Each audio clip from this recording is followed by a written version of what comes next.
आज आपण आहोत नाणेघाट या ठिकाणी टोल नाक्याचं उद्घाटन होत आहे।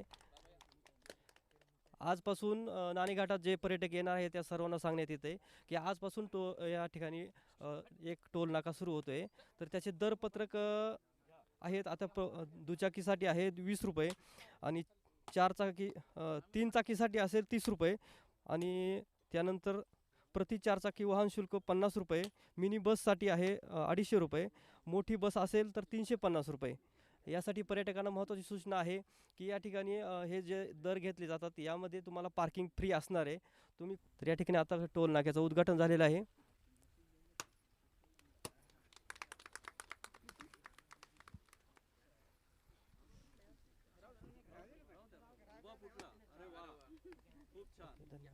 टोल नाका सुरू झालेला आहे। नक्की टोल नाक्याच्या संदर्भात नेमकं पर्यटकांना नेमकी काय सुविधा मिळणार आहेत आपण यांच्याकडून जाणून घेणार आहेत। साहेब नमस्कार, आता टोल नाका सुरू झालेला आहे, पर्यटकांना याचा नक्की फायदा कशा पद्धतीने होणार आहे? अगदी बरोबर।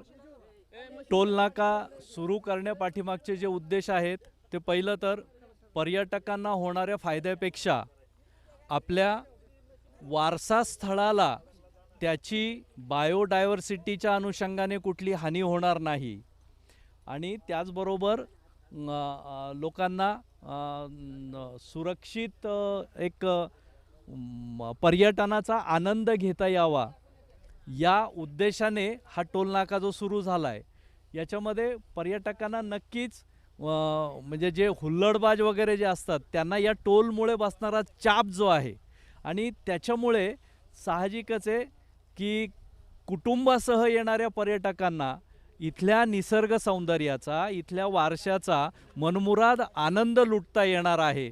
मला वाटतं हे खरं तर हा टोल नाका उभं करण्यामागचं यश आहे।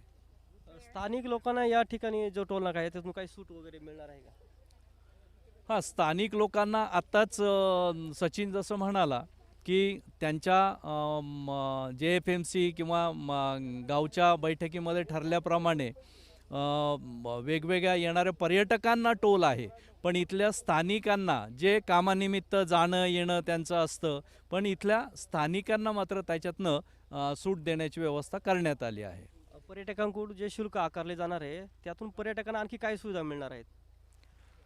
पर्यटकांना आता काय सुविधा मिळणार आहेत याविषयी आता JFMCची टीम जी आहे तीच त्याविषयी माझ्यापेक्षा अधिक चांगलं बोलू शकेल, त्याच्यामुळं तुम्ही त्यांना विचारलं तर अधिक उत्तम होईल। धन्यवाद। या ठिकाणी आपण एक कमिटीचे अध्यक्ष या ठिकाणी आहेत सचिन डाके, यांना आपण विचारू। आता आपण टोल नाका चालू केलेला आहे, तर उपद्रव शुल्क चालू केलेलं आहे। पर्यटकांकडून आपण जे शुल्क घेणार आहात त्यातून पर्यटकांना याचा काय फायदा होणार आहे? पर्यटकांना एकतर या ठिकाणी पर्यटकांकडून जो काही कचरा केला जातो तो कचरा तर आपल्याला त्याचं व्यवस्थापन करायचं आहे। त्यातून आम्हाला इकडे रोजगार नाही, आमच्या स्थानिकांना काही महिला असतील, त्यामध्ये काही अपंग मुलं पण आहेत, आपण इथं टोल नाक्यावर उपद्रव शुल्कावर कामाला ठेवलेत, तर त्यांना त्यातून रोजगार पण उत्पन्न होईल, त्यातून कचऱ्याचं विघटन करता येईल। त्यातून जर काही पैसे शिल्लक राहिले तर या ठिकाणी आपल्याला कुठे बाकडे, काही ठिकाणी वृक्षारोपण, कुठे कलरिंग काम, कुठे दिशादर्शक फलक, अशा गोष्टी आपल्याला करता येतील। स्थानिक पर्यटकांना यातून काही सूट वगैरे दिली जाणार आहे का? नाही, स्थानिक पर्यटकांना नाही। एकतर आत्ताच मी थोड्या वेळापूर्वी सांगितले की आपटाळे ते उंडेखडक या भागातली जी काही लोक आहेत ते शेती काम करण्यासाठी इकडे येतात, तर फक्त त्यांच्यासाठी आणि ते स्थानिक असतील तर त्या स्थानिक लोकांना आपण त्या गावातील स्थानिक लोकांना फक्त या ठिकाणी सूट दिलेली आहे। बाकी सर्वांकडनं या ठिकाणी उपद्रव शुल्क आकारण्यात येणार आहे। ओके, धन्यवाद। या ठिकाणी पर्यटक आलेले आहेत, आपण त्यांना विचारूया। तुम्हाला हा टोल नाका चालू केलेला आहे, काय योग्य आहे की अयोग्य आहे? नाही, चांगलं केलं आहे। टोल नाका करायलाच पाहिजे, कारण म्हणजे तुमच्या गावाचा विकास पण त्याच्याने केला जाईल आणि सिक्युरिटी एक प्रकारची ती होऊन जाते। पर्यटकांना ते एक आधार आहे। तिथे पार्किंगची वगैरे व्यवस्था पण आता जरी गर्दी नसल्यामुळे व्यवस्थित आहे, पण गर्दी झाल्यानंतर थोडंसं फक्त तिथे सिक्युरिटी पाहिजे, एवढंच। थँक्यू, धन्यवाद।